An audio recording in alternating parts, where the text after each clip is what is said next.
To allocate an iCODA license which has no expiry date to a listed mobile device, click on the device to highlight it.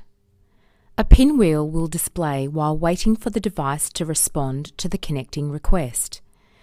If this is the first time that a device is being activated by your command center, the device user will be asked to accept the activation request before proceeding.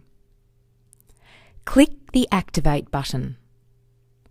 A license icon will turn orange to indicate that it has been allocated.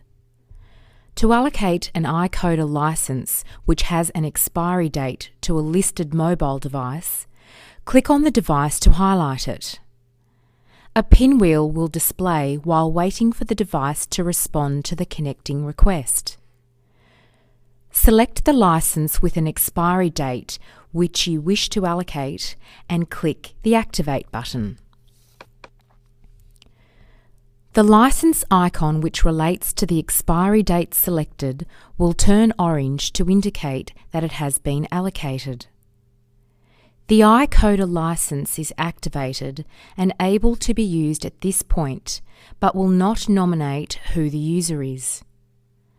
To name the device user, the device must log out of and relaunch iCODA. Then in your command center, click the refresh button and the device name will be displayed.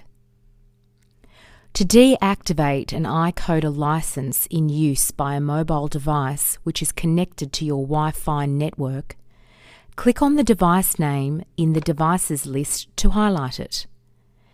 In the right-hand side, click on the Activation button and then click the Deactivate button. This will reclaim the activation license so that you will be able to assign it to another device.